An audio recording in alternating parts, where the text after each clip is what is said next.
best parts of the bill are probably the exact same parts that would have been germane for bipartisan reform. But unfortunately, the Republican Party also wanted to push through these large tax cuts for wealthy individuals, which is unlikely to ever bring Democrats to the table. I suppose it also has elements within the bill that touch on social policy. We were talking about Obamacare and Medicare a little bit earlier. I mean, what do you think in the long term the impact will be? I know it's hard to know, but is this really what the president promised as he was electioneering leading up to the election, or not? Do you think people, even his supporters, will be surprised a few months in?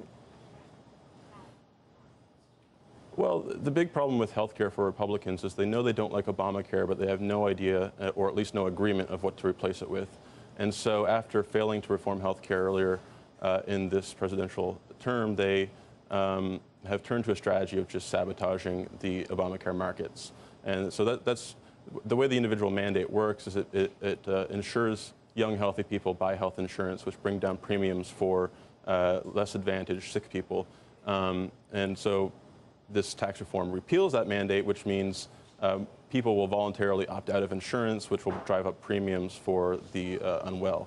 The problem is they have nothing to replace it with. So longer term, I actually see this as sort of bringing Democrats back to health care next time they take power, with probably something bigger, more expansive, like a Medicare for All program. You've already seen front runners for the Democratic presidential nominee, like Cory Booker and Kamala Harris, endorse the Bernie Sanders Medicare for All plan. So I think Republicans should look in the mirror, because they might this might backfire on them in a big way, where they've stripped so much of Obama's legacy that Democrats no longer feel like they have to hold to it. Sam Hammond, economist and political analyst at the Niskanen Center, thank you so much for sharing your views with us. Now, the United States has imposed sanctions against several Russians and Chechens, including the Chechen president, Ramzan Kadyrov. The U.S. Treasury Department blacklisted Kadyrov for alleged human rights abuses on Wednesday. The Chechen leader is accused of overseeing an administration involved in disappearances and extrajudicial killings, torture, and other violations. The sanctions will freeze the bank accounts of those targeted under a law called the Magnitsky Act. And coming up in this news hour, a game changer for Uber. The EU's top court rules that it's officially a transport firm and not a digital service. Zimbabwe's new president makes fixing the economy his #1 priority in his State of the Nation speech. And in sport, Peter will tell you about this former World Cup winning striker's plans to clean up corruption in Brazilian football.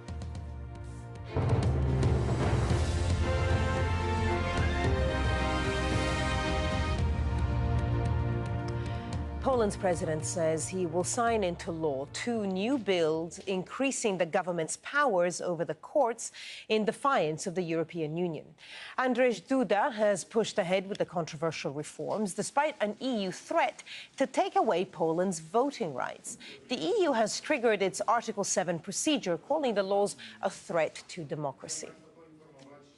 The common pattern of all these legislative changes is that the executive or legislative powers are now set up in such a way that the ruling majority can systematically politically interfere with the composition, the powers, the administration and the functioning of these authorities, thereby rendering the independence of the judiciary completely moot.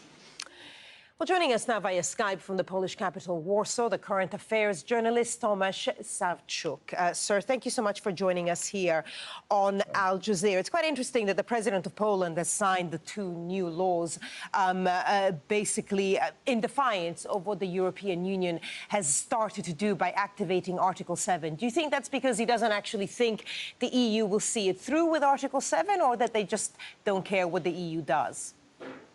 I think it's more of the second thing, but it was quite obvious that he will sign the bills because he was the one who proposed them in the first place. President Duda vetoed the 2 bills, the one about the National Council of the Judiciary and the second about the Supreme Court in the summer. But after that, he proposed his own versions, rather similarly radical, but differing in details. And after the procedure in the parliament, they were not changed in a major way, so it was obvious that he will sign the bills. I suppose, certainly one of the reactions in Poland has been about national pride and the fact that the EU shouldn't really have a say on, the internal legal matters of a country. But do you think the government is genuinely worried about having its voting rights revoked within the EU? Well, this is a very serious thing. I don't think that the government is worried about having the rights revoked, because Hungary declared that they will not approve of this, and this needs unanimity. So I don't think that Poland's rights will be revoked. The consequences will probably be rather diplomatic ones, not so much formal ones. But at the same time, it is important to understand that one of the main strategies of the ruling party of the Polish ruling party, Law and Justice, is to look for enemies outside and inside of the country and justify their grip on power in such a way that they protect the country, its security and sovereignty against those enemies. So the peculiar consequence of this Article 7 might be that their grip on power will be even stronger, and that this will push the Polish government even further from the EU. So you actually... And I'm afraid of that, because this in the end, this could go out of their area of control. So you actually think that, in a sense, it would almost have strengthened the hand of the ruling party in Poland? In the short term, definitely yes, because this goes well with the logic of the ruling party. They can now show the Brussels as threatening Poland, and say that they want to protect Poland against foreign powers. So I don't think that this is a good way to secure Poland as coming back on the road of the rule of law. But at the same time, the reasons behind the decision of the European Commission are perfectly understandable. And it will be interesting to see how the countries of the EU will react to the fact that now Article 7 has been activated. It kind of now is up to them to see what action they take. For the moment, current affairs journalist Tomasz Salczuk joining us from Warsaw. Sir, thank you. Thank you. Now, the EU's highest court has ruled that the taxi-hailing company Uber is a transport company and must be regulated as one. Uber argues that it's an online digital platform and it shouldn't be subject to the same rules. Niamh Barker reports now from London. It's a landmark judgment with big implications for other online companies. The European Court of Justice ruled that Uber is a taxi service and not a technology firm, as the company insists. It means Uber will now have to comply to the same regulation as other transport firms, rules that can be set at country level. The long-running court case was first brought by taxi drivers in Spain, where the backlash against Uber's been explosive. Thousands of taxi drivers took to the streets accusing the company of unfair competition.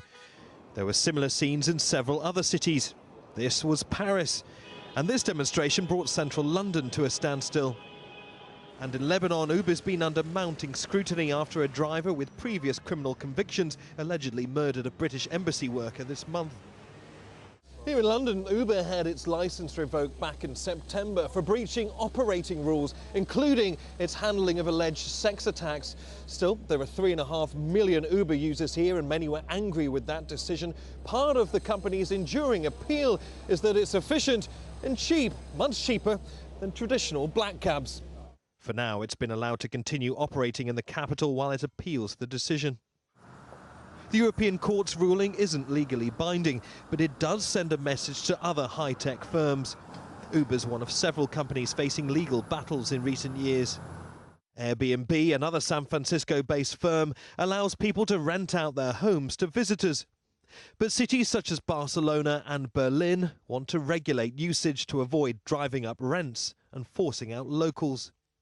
Experts say it's important to uphold regulation without stifling innovation. If you look at many of the new tech firms, yes, they have a new way of delivering things, but the main reason they're making money is often by getting around rules, tax, regulation, the kind of things that the average companies have to apply with.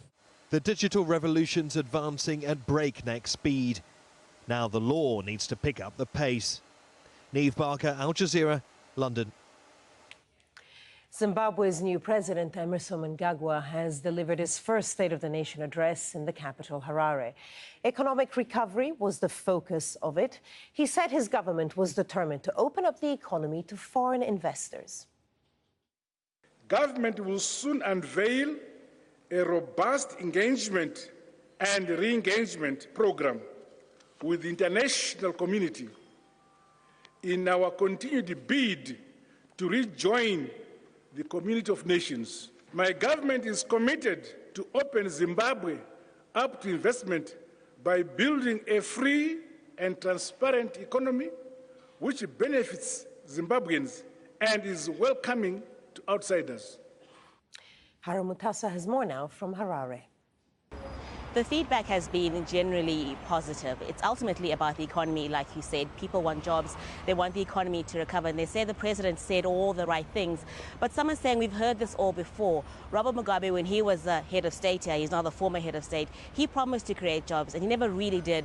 So people are saying they're now tired of talk, they want action, they want to see results. President Mnangagwa is expected in South Africa on Thursday. He clearly can't leave the country without someone in charge. So what we could see happening is him appointing two vice presidents. There's speculation one of them could be General Constantino Chiwenga. He used to head the Zimbabwe Defense Forces. He was retired yesterday, and he's the man who played a huge role in removing Robert Mugabe from power. He wants to re-engage with the international community. The Foreign Affairs Minister, again a soldier, retired Major General S.B. Moyo, is now the Foreign Affairs Minister. He met ambassadors a few days ago. He says, let's forget about the past, let bygones be bygones. We know we made mistakes. Some of you didn't like our policies. We're now starting over. Robert Mugabe is no longer around. It's now a new country. So he is really trying to engage the international community, which is very, very key. But I think most people in the international community, especially ambassadors I've spoken to here, have said, well, they want to wait and see how the elections next year play out. If they're free, fair and credible and there's no violence, it could indicate there's now stability in the country, which could encourage investors to come back and pour money into the country. Two Ugandan politicians have been detained as they tried to enter parliament for the second day of a controversial debate about extending the rule of the president. Scuffles broke out as police tried to block several opposition members. Two of them were pushed into security vehicles and driven away. Now, they're against a bill that would remove the age cap of 75 years on the president, and that would allow 73-year-old President Yoweri Museveni to further extend his 3